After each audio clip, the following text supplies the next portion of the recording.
G'day friends, Andy here. Today I'm going to edit a photo of Cassandra that I took at the Cairns Chinese Friendship Gardens. The raw file looks like this, and the finished image will look like...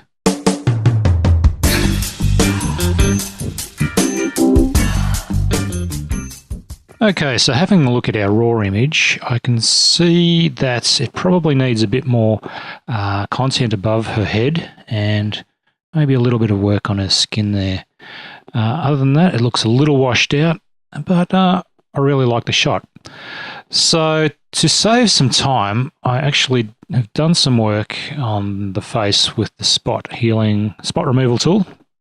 And if I go there, you can see some of the work that I've done. I've removed some of the spots, and the way you do that is, of course, go over somewhere, click it, and hopefully it's gone.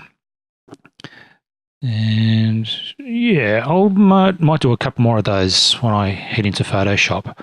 Okay, so this one only needs a really light edit, I think. It looks pretty good. It looks a tiny bit washed out. So what I'm going to do is knock up the exposure a little. And what if I brought down the highlights so we get a little more detail in that top? To about there, so we've got a bit more detail. And the dehaze, which is my favorite tool for all contrast, color, and a bit of pop. Too much. Maybe there. So if I do my before, my after, you can see we've got a bit more of a pop already. My mistake, I probably should have told Cassandra that her strap was like that. My mistake. Hopefully I'll do it next time. So now to edit in Photoshop for a few more things, the crop, and possibly not the crop, but adding a bit more above there. We will go there, right click, edit in Photoshop. Open anyway, and wait till it opens in Photoshop. Okay, so it's opened in Photoshop, and to duplicate the background, I will hit my Control-J, and we're working on the new layer there. I'll hit the C key for crop, and hasn't worked. Why hasn't that worked? There we go, there's the crop tool. Now, I need to add a little more on top of her head there. My mistake, I should have moved backwards a little and got a bit more of Cassandra in that shot. Now, I will want to add, that'll be plenty, I'm sure. I don't delete the crop pixels. And that'll be plenty. And I'll hit my enter there. And Photoshop will have a think and do a crop. Okay, so we need to add a little more background above Cassandra's head. So I'll grab my marquee tool, select that area,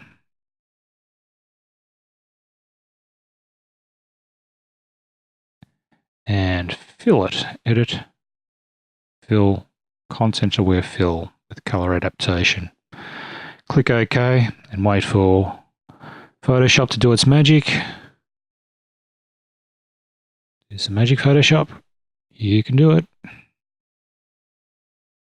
Okay, so Photoshop has added some intelligent background up there. I'll hit Control-D to remove that marquee tool. And we've added some hair as well. Thanks for that, Photoshop. So what can we do about the hair? There's a couple of things we could do. I'll try the the healing brush tool, and make sure the mode is normal, and increase the brush size there. And I've got to define a source, so I'm clicking Alt, and I'll click there, and brush over here.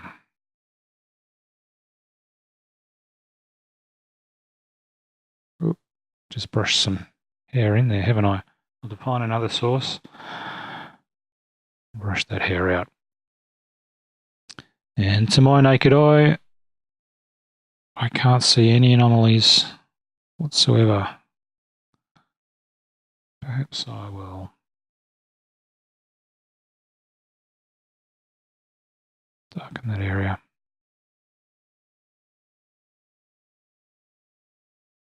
I go to full size with my Control 0. Okay. Whoop. Appears I do need to go back in there and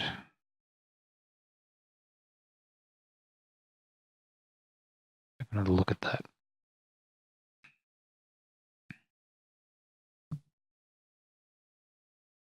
And I'm not entirely happy with that yet. So I will zoom back in. Grab another source for my spot healing and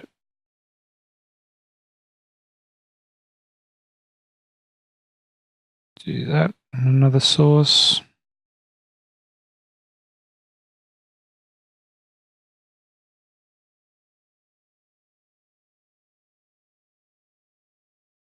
And how does that look?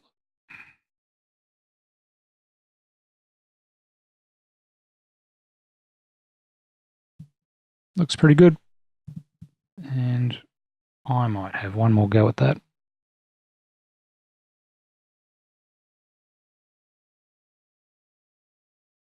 Just because I don't like the brown colour right above her head. There we go. It's a bit more green there. Control 0, and that's pretty good. Okay, so what else is left to do in Photoshop? I can see some anomalies on the skin that I left in Lightroom. So if I zoom in there and instead of the healing brush, spot healing, which like Lightroom, is just to go jing, jing, ding. And I'll move down, I'll see if there are other anomalies. Okay, down there. And I'm not going to smooth this out too much. I do like this photo, quite natural, and it looks good to me.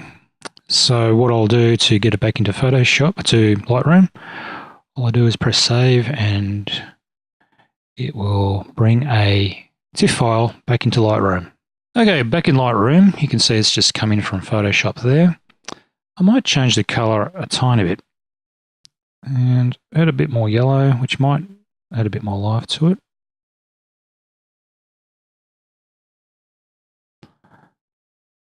That looks good to me. I'll take a tiny bit out. How does that look? Before, after? Might be a little bit too much. Before, after, that has added some vibrance there. Now, perhaps I want these earrings to pop a little. So what I'll do is go down to my hue, saturation and luminance and grab my little indicator tool there and click on it and go higher, higher, higher, higher, higher. And has that added anything? I'll go before and after. It certainly has. Great. And now to finally crop this photo. I will do a standard sort of a crop, maybe an 8x10, which if I bring in there, I'll try an 8x10. Is that the wrong way around? Hit X to get it in portrait mode.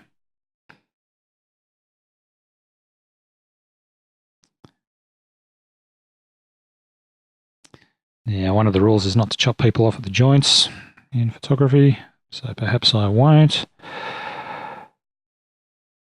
I'm happy to break rules, but there's a reason those guidelines are there. It's because it just often looks better. And chopping people off at the joints doesn't look so good. So hit enter. That's great. I might move her over into the center a little more. And perhaps even more. We'll try a couple more. Not that much. There. How do I feel about that? That's good. That one is also good. I'll go with that one. And there's my finished image. So I hope you enjoyed that and have a great day.